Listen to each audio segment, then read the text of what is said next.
बड़ा भाई गंगाराम बहुत अमीर था। उसके घर में किसी भी चीज की कमी नहीं थी। वही छोटा भाई सेवकराम बहुत ही भोला और नेक दिल इंसान था। उसके परिवार में उसकी पत्नी और एक बच्चा था। वह इतना गरीब था कि वह मिट्टी के मकान में रहता था।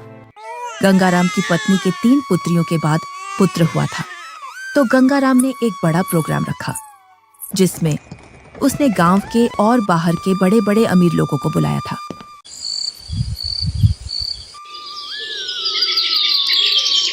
सुबह से ही गंगाराम के घर के चारों ओर चहल पहल थी।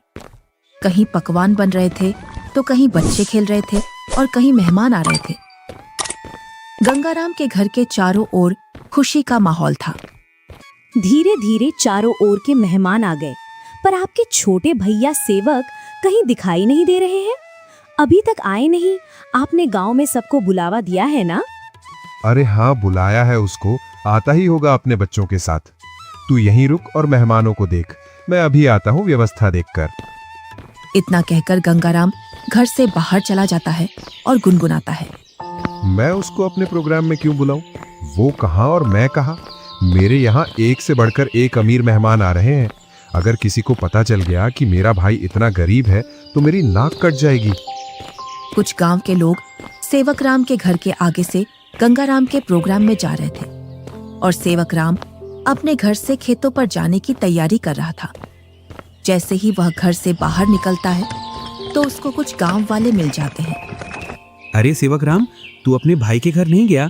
तेरी भाभी के बहुत दिनों बाद लड़का हुआ है। इसी उपलक्ष्य में तेरे भाई ने बहुत बड़ा प्रोग्राम रखा है। तू तो चाचा बन गया है और तू यहाँ, जबकि तुझे तो अपने भाई के घर सबसे पहले पहुँचना था। सेवकराम ये सुनकर दंग रह जाता है। इस बारे में उसे कुछ भी पता नहीं था, पर वह गांव वालों के सामने ऐसे बोलता है जैसे उसे पहले से सब पता है। अरे हाँ भाई, मुझे भी जाना है। बस थोड़ा सा खेतों पर काम बचा है, उसको मैं पूरा करके आता हूँ। जल्दी काम पूरा करके आ भाई। सुना है भाई गंगाराम ने बहुत ही स्वादिष्ट पकवान बनवाए हैं और उसने खाने पर पूरे गांव को बुलाया है। हाँ, ये तो बड़ी ही अच्छी बात है। तुम लोग चलो, मैं आता हूँ। जैसे ही गांव वाले वहां से निकल जाते हैं तो सेवकराम का मुंह उतर जाता है। ये तो बहुत खुशी की बात है, पर इसके बारे में तो मुझे कुछ पता ही नहीं है। चलो, मेरे बड़े भाई के घर पुत्र रत्न तो आया और मैं फिर से चाचा बन गया, पर मुझे इस बारे में कुछ बताया भी नहीं। शायद काम काज ज्यादा है, इसी वजह से मुझे बताना भूल गया होगा, वरना ऐसा हो नहीं सकता कि मेरा भाई मुझे न बुलाए। अरे भाग्यवान, तुमने सुना? तुम्हारी जेठानी के लड़का हुआ है। कुछ गांव वाले इधर से गुजर कर जा रहे थे। क्यों ना अपन भी चलें बड़े भाई के यहाँ? सुना है बहुत ही अच्छे अच्छे पकवान बने हैं वहाँ पर। अरे, ये तो बड़ी खुशी की बात है। आप फिर से चाचा बन गए और मैं चाची, परंतु उन्होंने हमें बुलाया नहीं। बिना बुलाए हम कैसे जा सकते हैं उनके प्रोग्राम में? बिना बुलाए वहाँ जाना सही नहीं होगा। अगर गांव में इस बात का पता चल गया कि हम बिन बुलाए उनके प्रोग्राम में आए हैं तो लोग क्या कहेंगे? बड़े भैया इतना बड़ा प्रोग्राम कर रहे हैं और इतने बड़े प्रोग्राम में पूरे काम की जिम्मेदारी भी उन्हीं पर है। तुम्हें पता है ना उनके पास कितना कामकाज होगा। इसी कामकाज की वजह से हमसे बोलना भूल गए होंगे और प्रोग्राम वाला आदमी तो कुछ ना कुछ तो भूल ही जाता है। आप लोग चलो ना, मैं अपने ताऊ का घर और अपने छोटे भाई को देख आऊंगा। कैसे चलें बेटा? मन तो मेरा भी बहुत कर रहा है जाने को, पर उन्होंने हमें प्रोग्राम का निमंत्रण भी नहीं दिया और ना ही हमसे बोला। उन्होंने फिर किस मुंह से उनके प्रोग्राम में जाएं? क्या हम अपने छोटे भाई से मिलने नहीं जाएंगे पापा? क्यों नहीं, हम जरूर चलेंगे आपके छोटे भाई से मिलने के लिए। क्यों आप छोटे बच्चे को झूठी तसल्ली दे रहे हो? तुम्हें पता है ना, तुम्हारे बड़े भाई हमें उनके बराबर नहीं समझते हैं, तभी तो उन्होंने हमें प्रोग्राम में नहीं बुलाया है। तुम तो सदा गड़े मुर्दे उखाड़ती हो। ऐसा नहीं है, वो हमको चाहते हैं, वो तो कामकाज की वजह से बुलाना भूल गए हैं। तुम्हें लग रहा है कि भैया तुम्हें बुलाना भूल गए हैं, तो तुम जाओ। बिन बुलाए मैं नहीं जाने वाली कहीं। मैं तो खूब खुश हूँ अपने घर में। आपको जाना है तो जाओ। ठीक है, मैं और मुन्ना चले जाते हैं। तुम्हें नहीं जाना तो मत चलो। आप जा रहे हो तो जाओ, पर उधर से जल्दी लौट कर आना। सेवकराम और उसका बच्चा प्रोग्राम में जाने के लिए तैयार हो जाते हैं। अब तुम प्रोग्राम में जा रहे हो तो बच्चे को देने के लिए कुछ तो ले जाना पड़ेगा। हाँ, बहुत देर से मैं भी यही सोच रहा था, बच्चे के लिए क्या ले जाऊं, और बाजार से ले जाने के लिए मेरे पास पैसे भी नहीं हैं।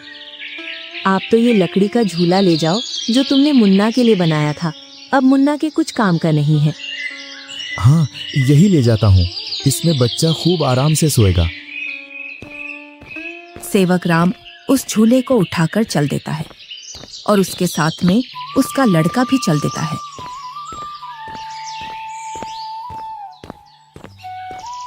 थोड़ी देर बाद दोनों प्रोग्राम में पहुंच जाते हैं। यहाँ तो खूब अमीर मेहमान आए हैं और बच्चे को देने के लिए शानदार और महंगी महंगी वस्तुएं लाए हैं। मेरा झूला तो इनके आगे कुछ भी नहीं है। सेवक राम मेहमानों पर महंगी महंगी वस्तुएं देखकर अपने झूले की ओर देखता है और मन ही मन में सोचता है, मैं क्यों इस झूले को यहाँ लाया? यहाँ तो एक से बढ़कर एक वस्तुएं हैं बच्चे के लिए। मैं भी क्या सोच रहा हूँ, भला हाथ की बनी चीज और बाजार की चीजों में अंतर होता है। बड़े भैया जरूर मेरे झूले को पसंद करेंगे, क्योंकि मेरा झूला सबसे मजबूत है, क्योंकि इसे मैंने अपने हाथों से बनाया है। और सेवक राम निसंकोच होकर मेहमानों के बीच में घूमने लगता है। वह देखता है कि उसके बड़े भैया और भाभी मेहमानों का स्वागत कर रहे थे। तभी गंगाराम की पत्नी की निगाह सेवक राम पर जाती है। तब वह गंगाराम से बोलती है, अरे भैया और मुन्ना तो आ गए, पर देवरानी नहीं दिख रही है। कहाँ आ गए? मुझे तो कहीं दिखाई नहीं दे रहे। वो रहे मेहमानों के बीच में। इधर सेवक राम के पास कुछ मेहमान आ जाते हैं। उसकी वेशभूषा देखकर मेहमान सेवक राम से पूछते हैं, अरे तुम कौन हो और ये कैसी वेशभूषा पहनकर आए हो और ये लकड़ी का झूला लेकर आए हो इस जमाने में? चलो तुम अपना परिचय दो, तुम कौन हो और यहाँ क्या कर रहे हो?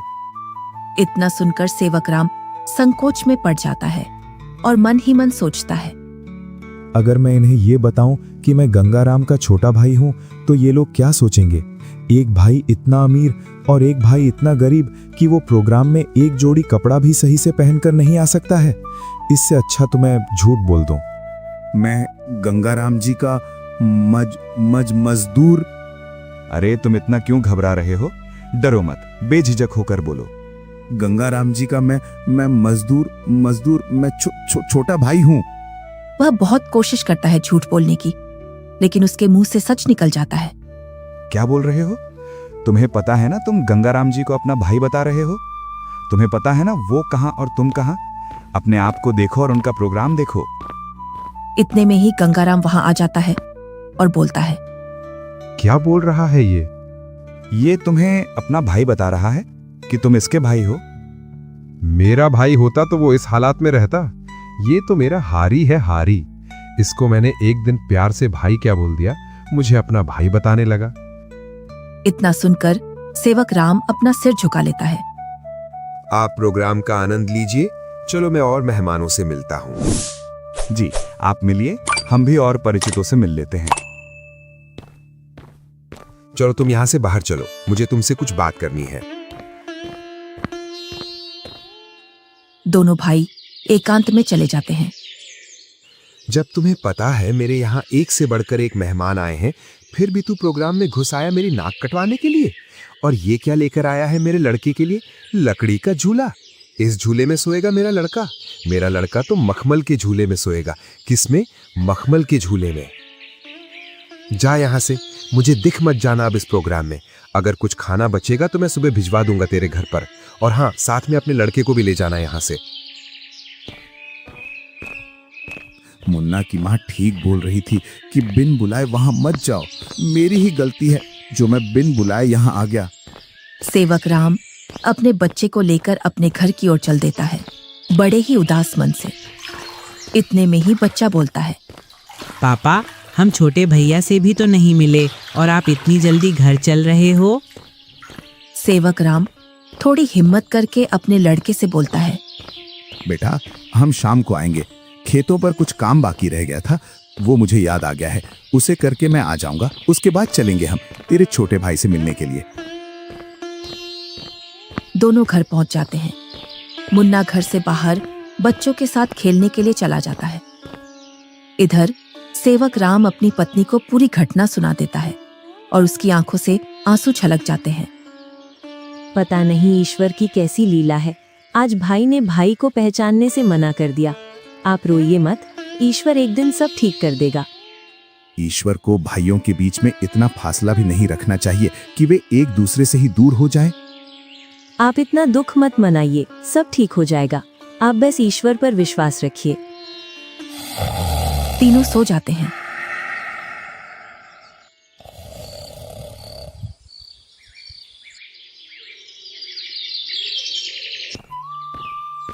दूसरा दिन गंगाराम के दरवाजे को कोई बजाता है। पता नहीं अब कौन आ गया। कल का इतना थका हारा हूं, फिर भी लोगों को समझ में नहीं आता है और आकर दरवाजा खटखटाने लग जाते हैं। गंगाराम जैसे ही दरवाजा खोलता है तो वह देखता है कि सामने एक साधु खड़ा है। क्या है महाराज, क्यों दरवाजे को बजा रहे हो? कुछ नहीं बेटा, बड़े जोरों की भूख लगी है। बस थोड़ा सा खाना मिल जाता तो मेरी भूख मिट जाती। क्या खाना? यहाँ खाना मुफ्त में नहीं मिलता है और ऐसी दोपहर में तुम्हें कहां से खाना ला कर दूं?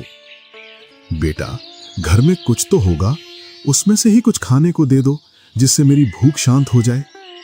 इतना बड़ा गांव है, तुम्हें मेरा ही घर मिला खाना मांगने के लिए? यहाँ कुछ नहीं है, चले जाओ यहाँ से। इतना कहकर गुस्से में गंगाराम दरवाजा बंद कर लेता है। ईश्वर तुम्हें सदा खुश रखे बेटा। इतना बोलकर साधु वहां से चला जाता है। इधर गंगाराम की पत्नी गंगाराम से पूछती है, कौन आया था दरवाजे पर जो तुम इतने जोर से उस पर चिल्ला रहे थे? कोई नहीं, एक ढोंगी बाबा आया था दरवाजे पर, बोल रहा था खाना खिला दो, तो मैंने उससे मना कर दिया, यहाँ नहीं है खाना। तुम भी पता नहीं अब किस नशे में रहने लगे हो। कल का इतना सारा खाना बचा था, वो वैसे ही फेंकेगा। उसमें से कुछ खाना खिला देते। मैंने ये खाना गरीबों और ढोंगियों के लिए नहीं बनवाया है। ये खाना सिर्फ हम जैसे बड़े लोग ही खा सकते हैं। गंगाराम की पत्नी गुनगुनाते हुए वहां से अपने कमरे में चली जाती है। इनको तो पता नहीं अब किस बात का नशा आने लगा है। सीधे मुंह अब किसी से बात ही नहीं करते हैं। इधर साधु सेवक राम के घर के सामने पहुंच जाता है और बाहर से आवाज लगाता है, अरे घर में कोई है? अरे घर में कोई है? आवाज सुनकर सेवक राम घर में से बाहर निकल आता है। साधु को देखकर बोलता है, जी साधु महाराज, बताइए मैं आपकी क्या सेवा करूं? कुछ नहीं बेटा, बहुत तेज भूख लगी है। कुछ खाने को मिल जाए तो आत्मा तृप्त हो जाएगी मेरी। क्यों नहीं साधु महाराज, आइए आइए, जो कुछ हमारे घर में खाने के लिए मिलेगा हम आपको खिलवा देंगे।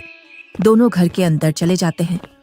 सेवक राम और साधु जमीन पर बैठ जाते हैं और सेवक राम अपनी पत्नी से बोलता है, अरे भाग्यवान, घर में कुछ हो तो खाने का साधु महाराज को ले आओ। सुबह की कुछ दाल रोटी रखी है और अभी खाना बनाने के लिए घर में कुछ भी नहीं है। अरे बेटी, तुम तो शर्माओ मत, जो घर में खाने का हो वही ले आओ, मैं तो खा लूंगा। सेवक राम की पत्नी जो घर में खाना था उसी खाने को गर्म कर लाती है। लीजिए साधु महाराज, गरीब के घर का खाना। हमारे पास तो खाने में यही है। अरे बेटी, तुम अपना मन इतना उदास मत करो। मैं तो ईश्वर की कृपा से जो मिलता है वही खा लेता हूँ। और तुम दोनों इतना उदास क्यों हो? कोई समस्या है आपके यहाँ? साधु महाराज, खेतों में इतना काम कर रहा हूँ, उतनी ही गरीबी आ रही है। गरीबी कम होने का नाम ही नहीं ले रही है।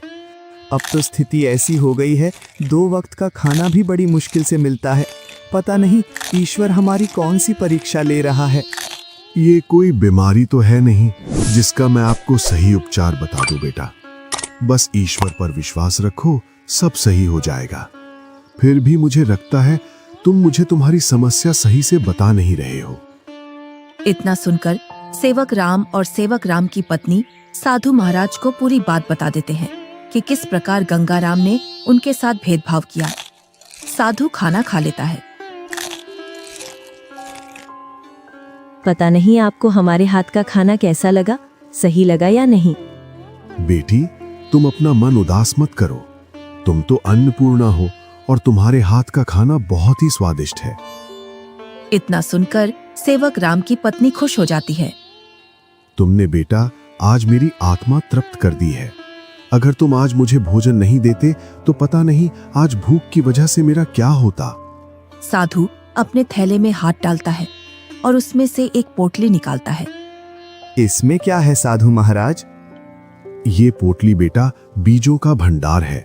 तुम जिस भी फसल का बीज चाहोगे वो बीज इस पोटली में से निकलेगा, जिससे तुम्हारी फसल साधारण फसल से 10 गुना ज्यादा निकलेगी।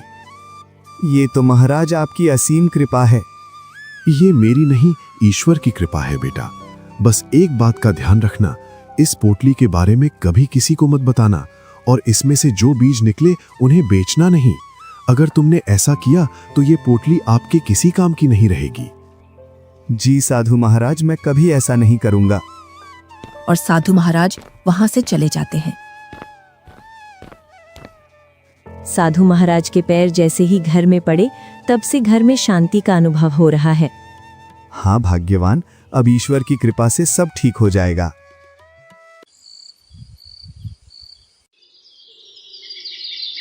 जैसे ही सेवक राम ने अपने खेतों में उन बीजों की बुआई की तो चारों ओर सेवक राम की फसल के ही चर्चे थे। इधर गंगाराम अपने धन के घमंड में जी रहा था, जिससे वह किसी से भी सीधे मुंह बात नहीं करता था। इधर सेवक राम की संपत्ति बढ़ रही थी और गंगाराम की घट रही थी, और इसी के साथ गंगाराम के घर में अशांति भी बढ़ रही थी। कुछ ही दिनों में सेवक राम ने गांव में गंगाराम से भी बड़ा मकान बना लिया था, और सेवक राम अब अपने घर में खूब खुशी खुशी रह रहा था। पर एक दिन, मालिक, अब मैं आपके यहाँ काम नहीं करूंगा। अब मुझे दूसरे गांव में आपसे ज्यादा जमीन मिल रही है और इससे भी अच्छी उपजाऊ। क्या बोल रहे हो हरिया तुम? तुम्हें पता है मेरे पास कितनी जिम्मेदारियां हैं? तुम चले जाओगे तो मैं अकेला कैसे खेती और घर संभालूंगा, और ऊपर से मैं अकेला आदमी। मुझे जहाँ मुनाफा मिलेगा मैं वहीं काम करूंगा मालिक। अगर मुझे इतनी ही मेहनत में मुझे वहां ज्यादा फसल मिलेगी तो मैं वहीं जाऊंगा। अरे हरिया, मैं भी तो तुम्हें खूब मुनाफा करवाता हूँ। बस तुम इस साल और रुक जाओ, मैं जब तक दूसरा हारी देख लूंगा। मालिक, 2 सालों से तुम मुझे बेवकूफ बना रहे हो। न तो तुम अनाज ज्यादा देते हो और न ही तुम दूसरा हारी रखते हो। मैं तो चला, तुम जानो और तुम्हारी खेती। अरे नहीं, ये तो चला गया। अब मैं क्या करूंगा? कई सालों से मैंने खेतों में काम भी नहीं किया है, जिससे अब मुझसे खेतों में काम भी नहीं होगा। क्यों ना मैं सेवक राम के यहाँ जाऊं? अब तक तो उसने उसकी सारी जमीन बेच दी होगी, क्योंकि हालात तो वैसे भी खराब चल रहे थे उसके। वो जरूर मेरे खेतों पर काम कर लेगा। गंगाराम सेवक राम से मिलने के लिए चल देता है।